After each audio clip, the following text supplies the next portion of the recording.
Dictation start होगा 5 second बाद। Start.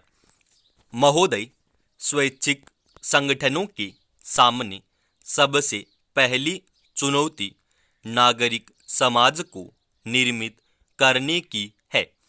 उसने और बाजार के बजाय नागरिक समाज को परिभाषित और प्रस्तुत करने की अपेक्षा की जाती है।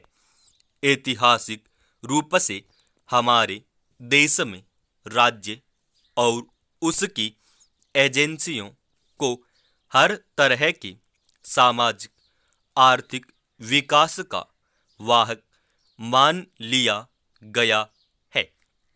इसके साथ ही मुक्त बाजार को भी विकसित किया गया है, पर एक सीमा तक हो। आज मुक्त बाजार की अवधारणा को इस तरह प्रस्तुत किया जा रहा है जैसे वही सारी बीमारियों की रामबाण औषधि है, लेकिन जैसे राज्य के प्रभुत्व वाला विकास का ढांचा समस्या का हल नहीं हो सकता, वैसे यह भी नहीं आवश्यकता है। तीसरे पक्ष यानी नागरिक समाज को विकसित करने की। नागरिक समाज से यहाँ मेरा आशय लोगों, परिवारों और समुदायों के उस संगठन से है जो एक ओर सरकार से और दूसरी ओर आर्थिक उद्यमों से स्वायत्त है। यह आवश्यक है कि सरकार और साथ ही बाजार में कार्यरत संस्थाएं उस जनता के प्रति जवाबदेह हों जिसका प्रतिनिधित्व नागरिक समाज के सामूहिक संगठन करते हैं। उपभोक्ता संघ, जन संगठन, सामाजिक आंदोलन, ग्रामीण संगठन, युवाओं व महिलाओं के संगठन, पर्यावरण व मानव अधिकारों पर काम करने वाले संगठन सभी स्वैच्छिक विकास संगठनों के साथ एक ही ताने बाने की अंग हैं। आवश्यकता इस ताने बाने को सुदृढ़ करने की है।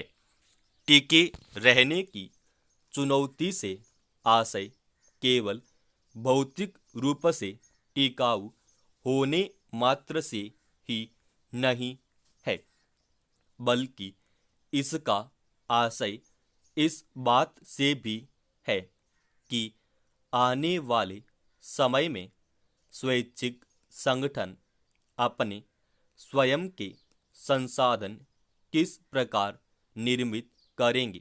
यह वास्तव में बौद्धिक और संस्थागत टिकाऊपन को सुनिश्चित करने की चुनौती भी है।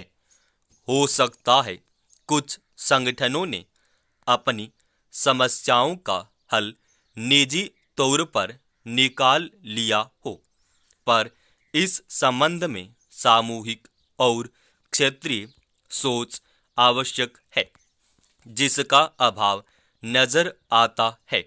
स्वयं समाज के भीतर से विशेषकर मध्यम वर्ग से संसाधन और सहायता जुटाने की जरूरत है। इस दृष्टि से मध्यम वर्ग को समकालीन भारत की वास्तविकता के एक अभिन्न अंग के रूप में मान्यता देनी होगी। इसी तरह संगठनों की रूप, आकार और क्षमता पर भी एक नए सिरे से विचार करने की आवश्यकता है।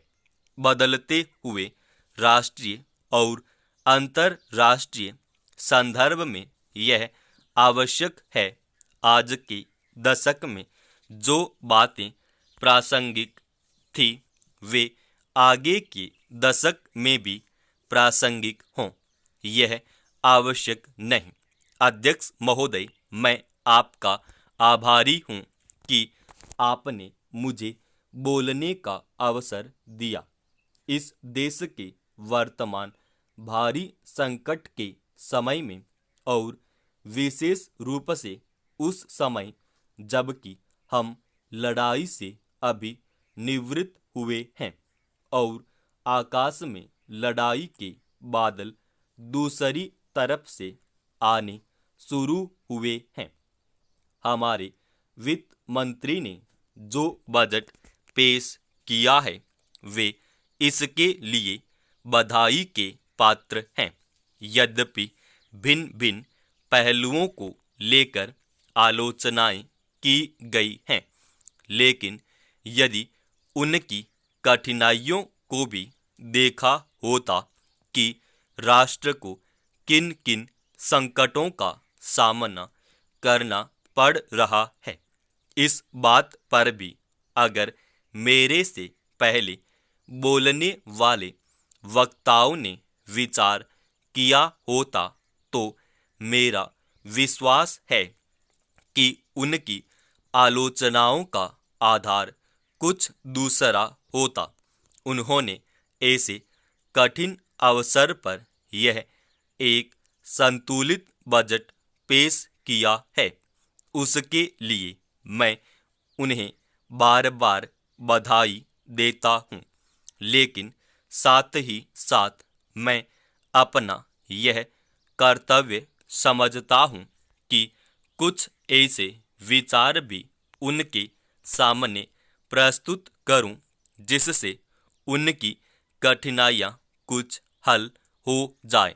उदाहरण के रूप में विगत 2 वर्षों में लेखा जोखा कमेटी में बैठने के समय मुझे ऐसा अनुभव हुआ कि इस देश में 2-3 इस प्रकार की त्रुटियां मौजूद हैं जिनको दूर करने के लिए, जिनकी जांच करने के लिए यदि कोई एक कमेटी या आयोग बिठा दिया जाए तो राष्ट्र को, राष्ट्र की सरकार को, राष्ट्र के विकास कार्यों को और राष्ट्र की रक्षा व्यवस्था के लिए करोड़ों नहीं अरबों की व्यवस्था फौरन हो राष्ट्र सकती है।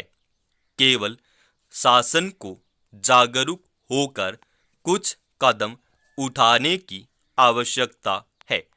समाप्त।